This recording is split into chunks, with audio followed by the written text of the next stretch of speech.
pesta hari ini dalam rangka PSAT sebenarnya ya. Nanti yang minta izin waktunya sebentar untuk berbagi dan pada teman-teman terkait dengan kita selaku guru untuk belajar memetakan aset dan sumber daya untuk pengembangan sekolah.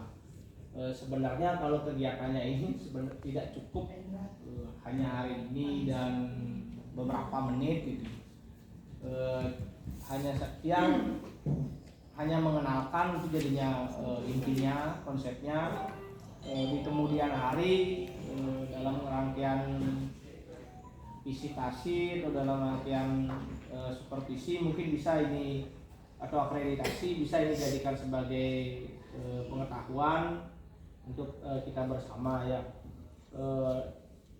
Berikutnya Bapak Ibu mohon izin yang untuk membagikan, tapi yang yakin teman-teman sebenarnya sudah mengetahui apa yang sebenarnya kita ingin diskusikan hari ini. FGD atau fokus grup diskusi kita hari ini ini mana ya? Siapa? Andi. Bulannya. Dia masih izin makan. Andi. Pani masih di luar masih ini. Mohon izin untuk nanti Andi untuk mencatat apa yang kita diskusikan hari ini. Seandainya teman-teman juga ada yang bertanya. Sekali lagi ini kajian atau memetakan aset sebenarnya kegiatannya, tetapi tidak cukup waktunya. Jadi dia hanya menyampaikan teori saja, tapi teman yang yakin teman-teman sudah memahami ini. Begini Bapak Ibu, seperti yang sudah saya sampaikan sebelumnya bahwa rasionalnya pemetaan aset atau kekuatan sumber daya sekolah itu kita perlu kita ketahui bersama oleh guru, kepala sekolah, murid, orang tua maupun pemangku kepentingan.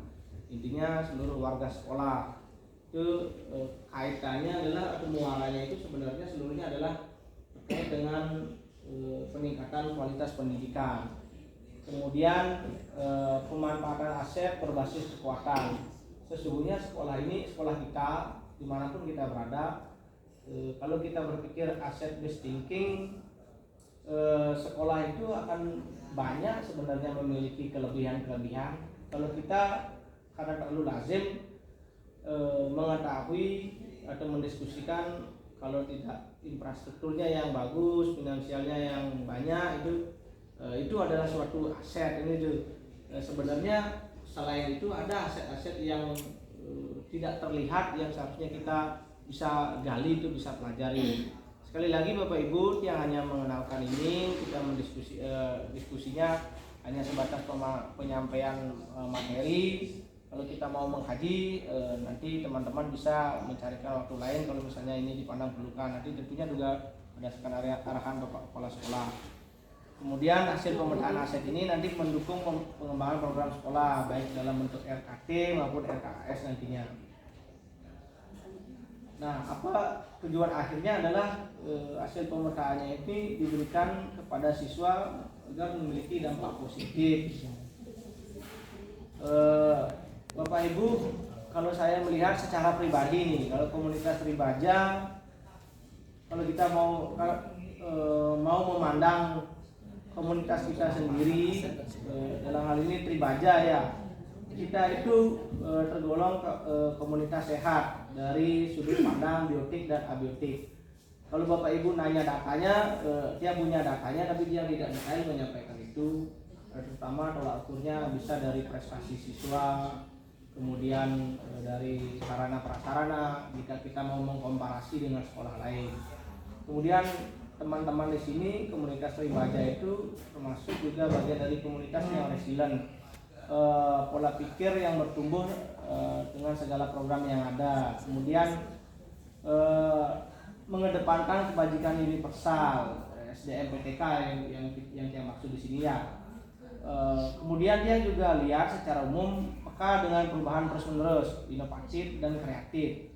Jadi yang berani sampaikan demikian karena dia sendiri melihat begitu adanya, karena satu fondasi itu satu landasan berpikir yang harusnya kita pakai adalah asset based thinking. Jadi kekuatan yang akan kita jadikan sebagai pemetaan untuk mengevaluasi atau mengkaji komunitas kita. Jadi kalau kita berpikir berdasarkan defisit aset gitu, atau berpikir atas asas kelemahan atau kekurangan kita, tentu juga banyak ada catatan-catatan itu ya. Tapi ketika kita komparasi dengan keluar gitu, jadi tentunya kita masih memiliki nilai plus daripada yang lainnya gitu. Tapi kita tidak bermaksud membandingkan posisi kita dengan yang lain ya. Kita sebagai komunitas Ribaja yang sehat, resilient, kemudian mendapatkan kebajikan universal, kemudian peka terhadap perubahan terus. Ini yang maksud Bapak Ibu, konsep pemetaan aset dan sumber daya dengan ABCD atau PKBB, PKBA, maaf salah ini. Pendekatan komunitas berbasis aset atau dalam bahasa Inggrisnya itu disebut sebagai asset based community development. Aset yang ada di sekolah itu sebenarnya 7 kalau kita mau lihat. Pertama, modal manusia, 2 modal sosial, 3 modal politik, 4 modal agama dan budaya, 5 modal fisik, 6 modal lingkungan, 7 modal finansial. Nah, dari ketujuh aset itu kira-kira yang paling gampang kita lihat itu pasti modal fisik atau infrastruktur yang ada di sekolah.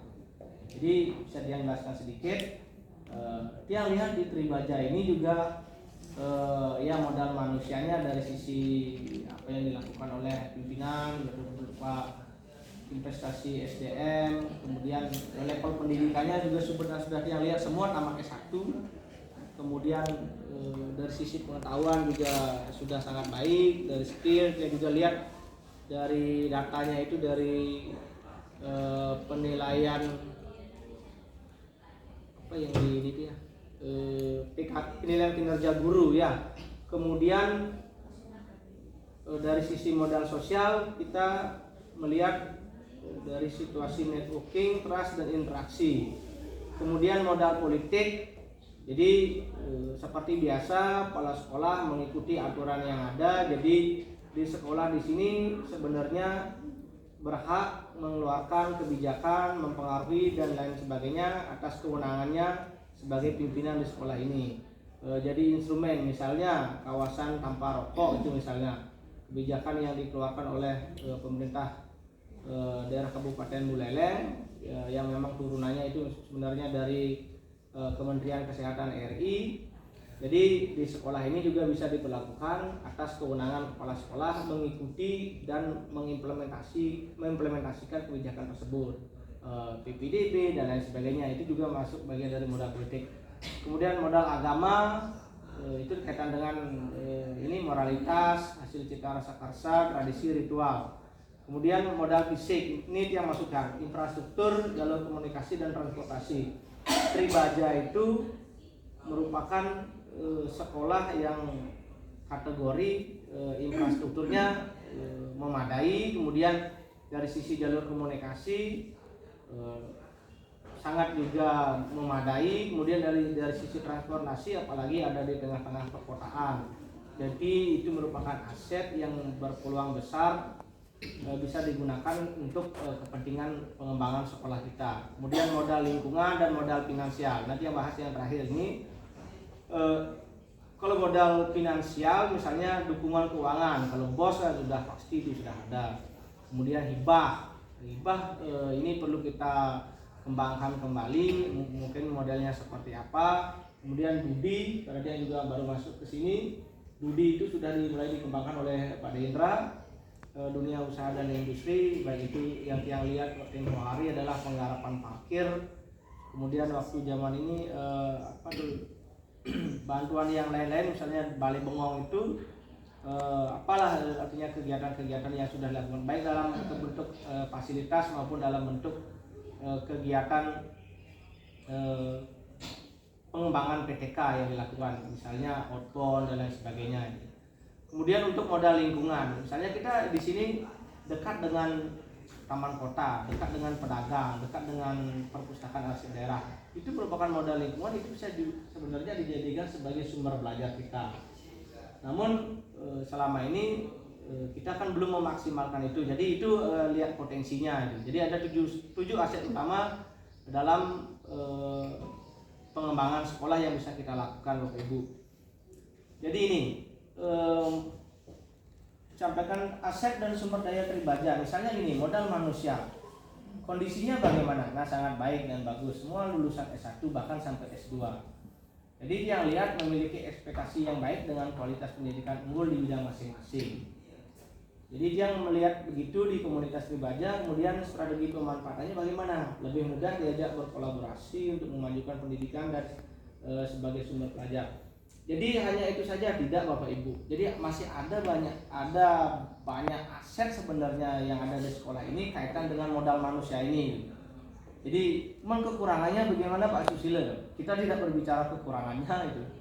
Jadi kita cari nilai plus daripada aset manusia yang ada di sini. Jadi syukur-syukur kalau pengalaman pribadi tempo hari yang bertanya berkaitan dengan PNM, yang bertanya kaitan dengan kurikulum dan lain sebagainya itu referensinya adalah selalu di sini. Waktu yang di sekolah lama pun lebih banyak juga nanya dengan kepala sekolah sebelumnya terkait dengan pengelolaan satuan pendidikan. Jadi itu yang dia amati. Kemudian ini ada modal sosial, strategi pemanfaatannya seperti apa nih Bapak Ibu. Kemudian ada aset modal politik. Nah, yang kembali saya sampaikan ini misalnya kebijakan KTR yang tempoh hari di sini ada juga sekolah ramah anak, kan memang sebenarnya dari arahan dari pemerintah di atas gitu. Jadi kita bagaimana ternyata di sini sudah mencoba membuka ruang diskusi dan membuka suatu gebrakan inovasi untuk membentuk sekolah ramah anak, dan itu sudah dilakukan dan sudah juga dinilai. Meskipun situasinya Bapak Ibu sudah ketahui seperti apa, tapi kita terus berbenah dari apa yang sudah kita miliki bersama ini. Modal agama udah yang tidak sampaikan, nah modal fisik misalnya, yang di sini yang sangat luar biasa sekali, yang terakhir yang tahu karena yang juga baru di sini. Smart TV itu sekolah lain belum ada yang punya, tapi syukur-syukur pimpinan kita sudah mengakselerasi itu dari tiap jenjang, dari kelas 1, kelas 2, kemudian bertahap pasti itu akan penuh kelasnya punya. Kemudian layar proyektor atau LCD pun masih disediakan. Kemudian ruang lab komputer untuk di Buleleng itu yang lihat hanya SD 3 yang punya untuk negeri. Kalau swasta itu yang lihat beberapa sekolah. Itu mungkin 1 atau 2 sekolah yang memiliki ruang laboratorium komputer yang kita gunakan untuk pembelajaran, dan masih banyak lagi Bapak Ibu.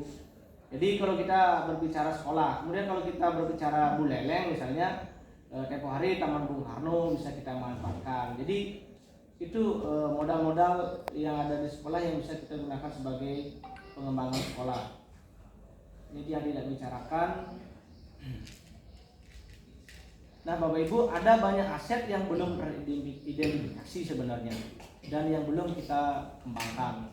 Jika kita ingin berdiskusi lebih lanjut atau atas misalnya nanti dari pada Indra pada saat kita merancang sebuah visi misi atau mengembangkan kurikulum atau mengembangkan RKS, ini juga bisa dimasukkan materinya. Jadi kita perlu waktu sebenarnya. Kemudian kalau misalnya ini belum memadai, nanti diskusinya kita carikan FGD-nya biar misalnya 1 hari atau 2 hari. Jadi bisa kita kembangkan berikutnya sebagai hasil identifikasi dan pengembangan aset yang komprehensif, artinya yang detail lah itu. Jadi aset apa lagi yang belum kita ketemukan, ya cari lagi sampai ketemu. Bapak Ibu, yang jelas ada 7 modal yang bisa kita pelajari atau aset-aset yang ada di sekolah. Jadi itu saja yang bisa sampaikan Bapak Ibu. Jika ada yang bertanya bersyukur, jika tidak ada yang bertanya ya tidak bersyukur juga. Artinya karena dia sifatnya hanya menyampaikan konsepnya saja, jadi dia rasa teman-teman sudah memahami. Untuk waktu dan kesempatannya yang sampaikan terima kasih.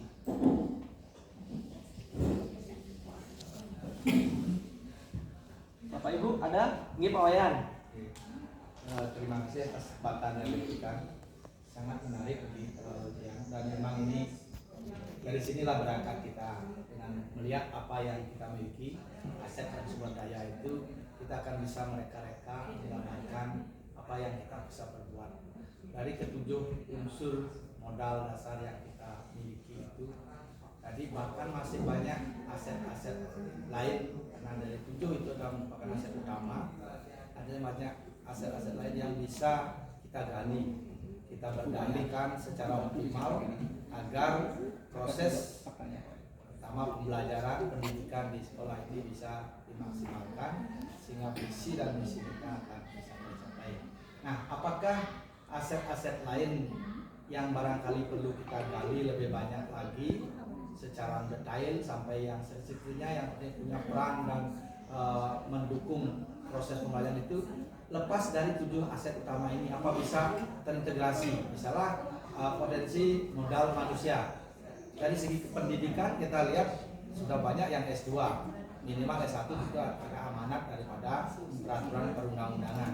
Nah, sekarang sumber daya manusia yang walaupun S1, S2 punya potensi-potensi yang luar biasa misalnya, sehingga bisa mengembangkan hal yang luar biasa juga di sekolah.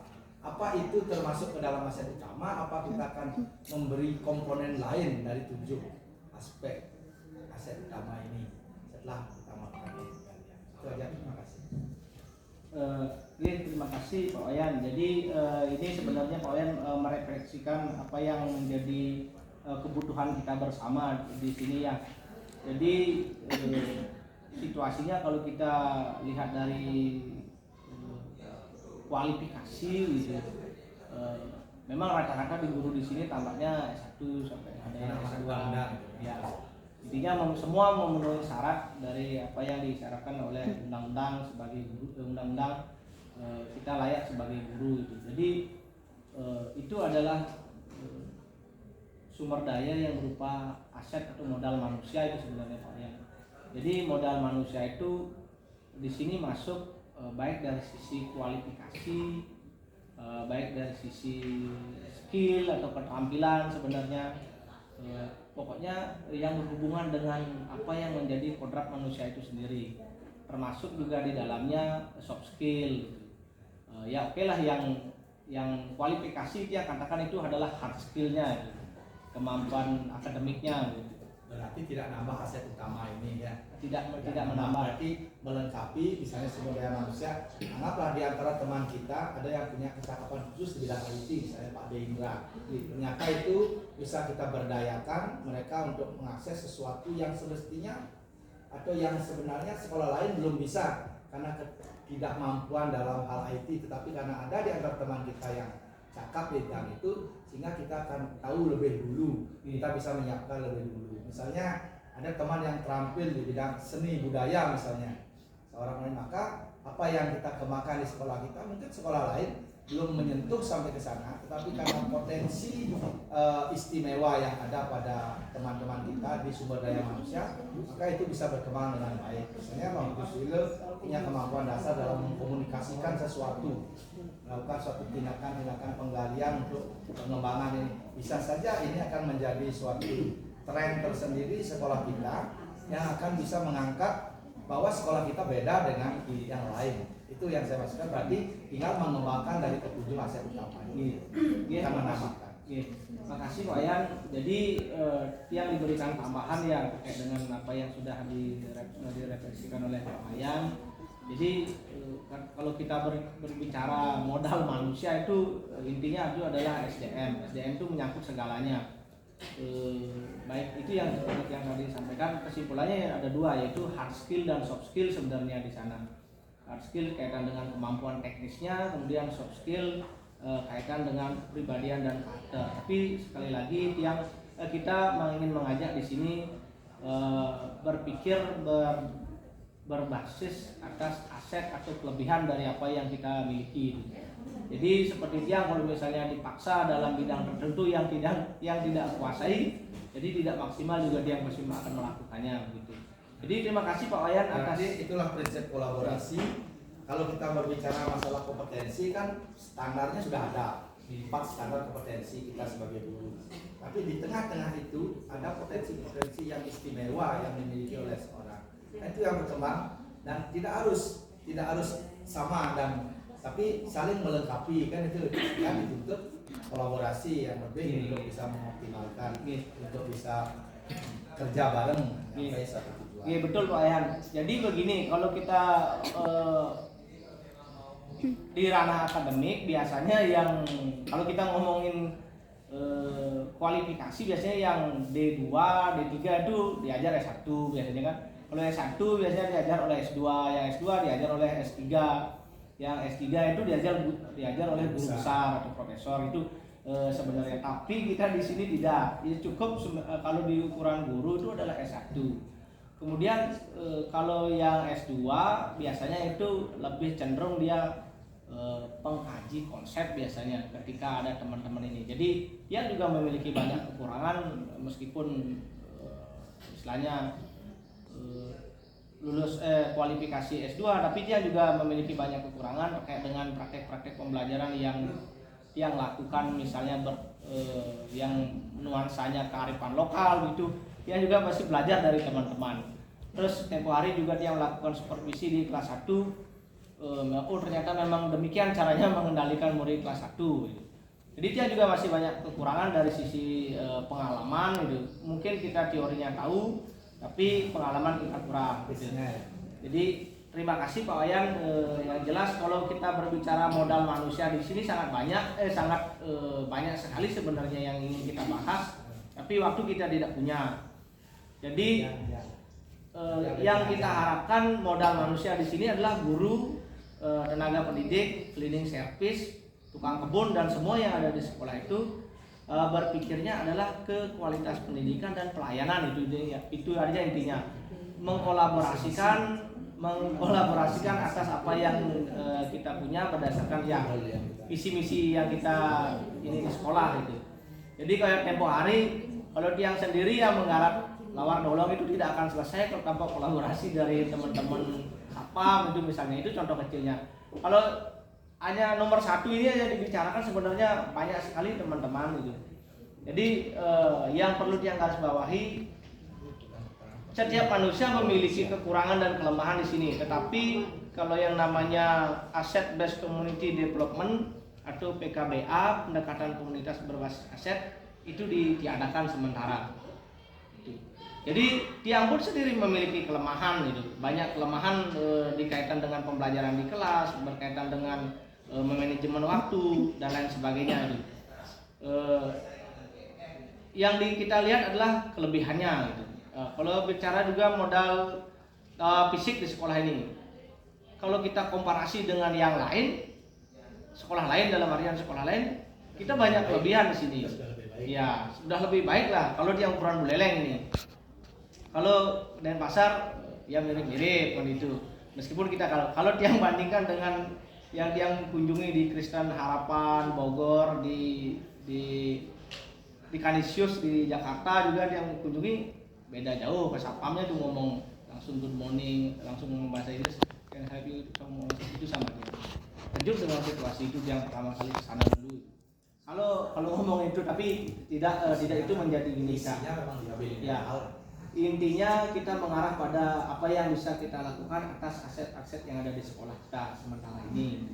Jadi kayak kemarin modal finansial ini, beruntung juga Dudi itu ada di sekolah ini dan dikembangkan gitu. Jadi sehingga ada bukti, kita tinggal merangkai itu bagaimana menunjukkan bahwa itu adalah sumbangan Dudi. Sebenarnya yang mau diskusikan di sini, misalnya ada hitam di atas putih bahwa ini adalah serah terima dari dunia usaha dan industri PT apa pada SD ini, sehingga ketika ada audit dan lain sebagainya ya memang itu bukti fisiknya, ada serah terimanya, ada ininya itu, sehingga tidak ada catatan kosong di sana ketika memang itu memang sumbernya Dudi. Pimpinan yang siapapun pimpinannya akan mengetahui itu rekam jejaknya memang sumbangan gitu. Terutama untuk tetap itu ada. Dia juga sering dapat sumbangan Dudi dulu. Dia agak inilah dikit. Misalnya kolam, dia kenang-kenangan nama anaknya ditempel di kolam, misalnya 25 juta. Harus ada nama anak saya gitu. Sepanjang itu tidak praksis, tidak pornografi dan lain sebagainya, yang setujui gitu. Tapi itu tetap ada catatan sehingga tim pemeriksa itu tahu kamu mengelola dana 1 miliar, apa yang dikontribusikan oleh Dudi. Kita bilang tidak ada, dia lebih pintar dari kita ya. Dan dia yang merancang instrumennya itu gitu. Ya itu. Nah, itu contohnya teman-teman dengan pengadministrasian tentang bantuan dari Sudi maupun CSR. Juga pernah dulu kita kebetulan saya mencontohkan dari PDAM Buleleng, tapi tidak banyak, 10 juta gitu. Waktu itu kaitannya ini dengan Pelingin Tado Ayu buat nyengker pengaturan taman di depannya itu dan sudah diadministrasikan stasiunnya. Kalau modal dari itu barangkali contoh lagi parkir ini bisa juga begitu. Berapa jatuhnya kalau saya mentender itu? Oh ini dengan lebar 110 tingkat kepadatan campuran kalau kita bicara teknik apa namanya pembetonan gitu misalnya campurannya 16 artinya kalau pasir cor atau kalau pasir campur 12. Jadi kalau ingin lebih detail lagi mungkin di pertemuan-pertemuan berikutnya, karena ini sebenarnya tidak selesai dengan waktu segini.